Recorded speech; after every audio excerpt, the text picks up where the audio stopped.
BJP के लोग फंसने लगते हैं तो बुलडोजर की चाबी खो जाती है, लाइसेंस गायब हो जाता है।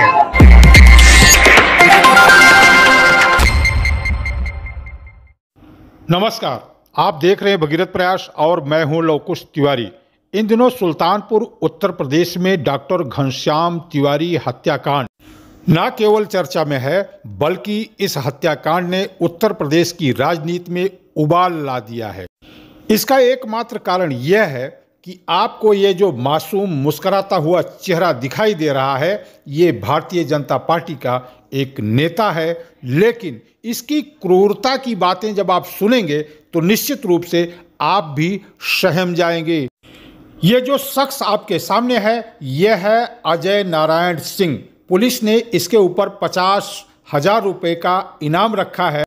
आरोप है कि अजय नारायण सिंह ने डॉक्टर घनश्याम तिवारी की पीट कर बड़ी ही क्रूरता के साथ हत्या कर दी। इसकी क्रूरता की कहानी स्थानीय लोग बताते हैं, जिसे सुनकर दिल दहल जाता है। बात 2013 की है। आरोपी अजय नारायण सिंह की क्रिमिनल हिस्ट्री जानने के लिए हमारी टीम सुल्तानपुर के नारायणपुर गांव में पहुंची। गांव के एक सज्जन ऑफ कैमरा बात करने के लिए तैयार हुए और उन्होंने बताया कि 2013 में अजय नारायण के खेत में गांव के ही एक व्यक्ति के 32 गधे चले गए थे। इसके बाद अजय नारायण सिंह ने उन सभी को ट्रेन की पटरी से बांधा और कुल्हाड़ी से किसी का पैर तो किसी की गर्दन काट दी। ऐसा बीभत्स अपराध था जिसने भी देखा वो कांप कर रह गया। अजय नारायण का स्वभाव क्रूरता से भरा था। उसका मुख्य काम ब्याज पर पैसा देना था। जैसे किसी को 1 लाख रुपए देता था तो हर महीने 10% के हिसाब से 10,000 रुपये ब्याज वसूलता था। जो नहीं दे पाते थे उनके साथ बेहद क्रूरता के साथ निपटता था। गांव की ही सरकारी ज़मीन पर उसने मैरिज हॉल बना रखा था। वहां और कोई नहीं रहता था। उसने यहाँ एक टार्चर रूम भी बना रखा था, जहां वह लोगों को लाकर निर्ममता के साथ पीटता था। उसके साथ 2-3 और लोग होते थे जो उसके साथ लोगों को पीटते थे। अजय सिंह के क्रूरता की कहानी काफ़ी लंबी है, हम आपको इसे अवश्य बताएंगे। लेकिन उसके पहले बता दें कि उत्तर प्रदेश में इन दिनों राजनीति गर्म है। लखनऊ से चलकर अखिलेश सुल्तानपुर आए। अखिलेश ने क्या किया हम उसे भी आपको बताएंगे, लेकिन पहले सुनते हैं जिलाधिकारी को। सुल्तानपुर जनपद में doctor Ghanshyam Tiwari murder case में अग्रिम कार्रवाई प्रशासन द्वारा स्टार्ट कर दी गई है। जो इस केस में एक्यूज्ड बताए जा रहे हैं अजय नारायण सिंह और उनके परिवार द्वारा अवैध कब्जे अगर जो सरकारी जमीनों पे किए गए थे, उनको चिन्हांकन की कार्रवाई स्टार्ट कर दी गई है। 3 जगहों पे जहां नगर पालिकाओं की जमीन पे कब्जा था, उनको चिन्हित करके उनकी डेमोलिशन की कार्रवाई भी करा दी गई है। जो जमीन कब्जा मुक्त कराई गई है उसकी लगभग कीमत 4 करोड़ लगाई गई है। इसके अलावा भी हम लोग लिस्टिंग कर रहे हैं एसडीएम सीओ को उस गांव के और उस गांव के आसपास की जमीनों को चिन्हित कर रहे हैं कि कहीं और अवैध कब्जा पाया गया हो तो एज पर प्रोसीजर उसको भी आगे जो है हम लोग डिमोलिश करेंगे, हटाएंगे। इसके अलावा जो जमीन विवादित थी जिसके ऊपर ये झगड़ा हुआ था और परिवार को अभी तक उसका कब्जा नहीं मिल पाया था, उस जमीन को भी रेवेन्यू और पुलिस की टीम ने जाकर चिन्हित कर दिया है और रेवेन्यू और पुलिस की टीम की प्रेजेंस में परिवार को उसका जो कब्जा है उस जमीन का दिला दिया गया है।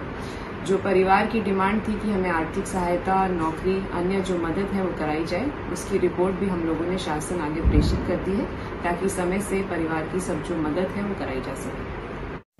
आपने यहाँ जिला अधिकारी को सुना। अब हम आपको बता दें कि अजय नारायण सिंह का परिवार पूरी तरह राजनीतिक है। पिता कुल 5 भाई हैं। इसमें एक बब्बन सिंह हैं जो सुल्तानपुर बीजेपी के जिला अध्यक्ष रह चुके हैं। एमएलसी भी बीजेपी से ही बने। अजय नारायण के चचेरे भाई चंदन सिंह इस वक्त बीजेपी युवा मोर्चा के जिला अध्यक्ष हैं। उन्होंने अपना कार्यालय नलकूप विभाग की जमीन पर बना रखा था, जिसे तोड़ दिया गया है, उस पर बुलडोजर चला दिया गया है। चंदन सिंह का नाम भी शिकायत में दर्ज है। यहाँ हम एक बात और कहना चाहेंगे कहा जाता है कि सत्ताधारी पार्टी अपने नेताओं कार्यकर्ताओं पर कार्रवाई नहीं करती, लेकिन यहाँ बिल्कुल इसके विपरीत भारतीय जनता पार्टी की सरकार की ओर से यह कार्रवाई की जा रही है और अपने ही नेता का यह कार्यालय तोड़ा जा रहा है। वास्तव में योगी सरकार की यही खासियत उन्हें पूरे देश में लोकप्रिय बनाती है। तो चलिए सुनते हैं सुल्तानपुर के पुलिस एसपी सोमेन वर्मा को। डॉक्टर घनश्याम तिवारी हत्याकांड में अभियुक्त जगदीश नारायण को पुलिस द्वारा गिरफ्तार कर माननीय न्यायालय के आदेश के क्रम में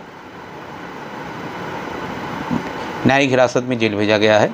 इनके ऊपर धारा 302, 34, IPC 307 तथा 7 CLA एक्ट के तहत कार्रवाई की गई है। इसके साथ साथ मुख्य आरोपी अजय नारायण सिंह के ऊपर 50,000 रुपये का इनाम की घोषणा की गई है, जो डॉक्टर हैं उनके पत्नी की सुरक्षा हेतु 24/7 पुलिस सुरक्षा प्रदान की गई है। इसके साथ साथ आज अभियुक्त अजय नारायण सिंह द्वारा जो सरकारी ज़मीन पे इंक्रोचमेंट किया गया है, उसके संबंध में डिस्ट्रिक्ट मजिस्ट्रेट सुल्तानपुर के अध्यक्षता में जो टीम बनी है पुलिस और प्रशासन की, उनके द्वारा कार्रवाई की जा रही है। जो भी ऐसे जघन्य अपराध करेंगे उनके खिलाफ सख्त से सख्त कार्रवाई की जाएगी, उनको बख्शा नहीं जाएगा। इसके साथ साथ आगे भी ये ऐसी कार्रवाई प्रचलित रहेगी। थाना कोतवाली नगर जहाँ की घटना है, वहाँ पे अधिवक्ता हत्याकांड तथा ये इस घटना के परिप्रेक्ष्य में जिसमें अपने कार्य के प्रति उदासीनता और शिथिलता परिलक्षित की गई है, उसके तहत SHO कोतवाली नगर को निलंबित करते हुए उनके विरुद्ध जांच शुरू कर दी गई है। आप यहां देख सकते हैं अजय नारायण सिंह और उनके परिवार के सदस्यों के नाम पर जो भी जमीन जहां भी इनलीगल रूप से कब्जा की गई थी उसे प्रशासन तोड़ रहा है। शासन किसका है? भारतीय जनता पार्टी का। नेता कौन है? भारतीय जनता पार्टी का। फिर भी यह कार्रवाई की जा रही है। बावजूद इसके विपक्ष राजनीति की रोटी यहाँ अवश्य सेकता हुआ दिखाई दे रहा है। कांग्रेस के नेता प्रशासन से मिले और प्रशासन से बुलडोजर चलवाने की मांग की, जबकि प्रशासन पहले ही इस पर काम कर रहा था। आप यहाँ देख पा रहे हैं, ये कांग्रेस के नेता हैं, कलेक्टर जा रहे हैं। देखें किस प्रकार बुलडोजर चलवाने की मांग हो रही है। भूमि माफिया के तौर पे काम कर रहे हैं और लगातार इनके खिलाफ कई मुकदमे पंजीकृत हैं। इसके बावजूद भी यदि कार्रवाई नहीं हो पा रही है, अभी तक गिरफ्तारी नहीं हो पा रही है, तो शासन प्रशासन क्या कर रहा है? इस पर हम आपसे जानना चाहेंगे कि आप यहाँ लोग सम्मानित लोग बैठे हुए हैं, सारे लोग जनपद के बैठे हुए हैं, आप अवगत करा दें, बता दें कि अभी तक शासन के द्वारा क्या किया जाए। कांग्रेस नेताओं की इस मांग का प्रशासन की ओर से सकारात्मक जवाब दिया गया। उन्हें बताया गया कि प्रशासन अपना काम कर रहा है, बुलडोजर चलेगा, जरूर चलेगा।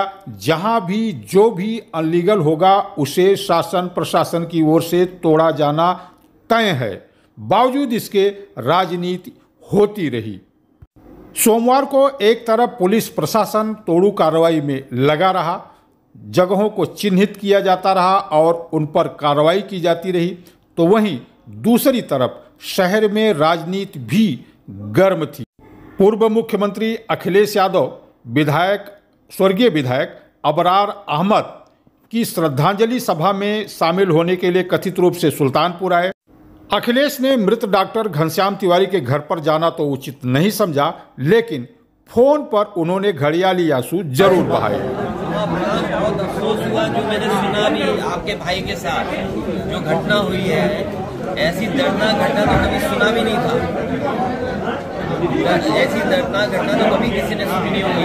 अभी पुलिस जो यहाँ थी, आश्वासन दिया उन्होंने 24 घंटे के अंदर गिरफ्तारी करने के इनाम घोषित कर दिया है। हमने मांग की है कि ऐसे अपराधियों को मत करो,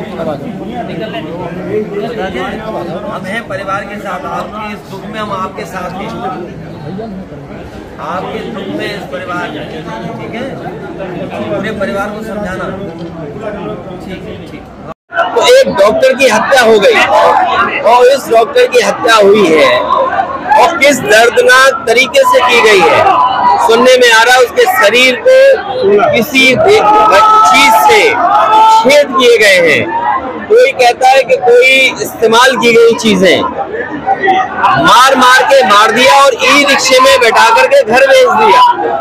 उसके बावजूद भी पुलिस कोई कार्रवाई नहीं कर रही है।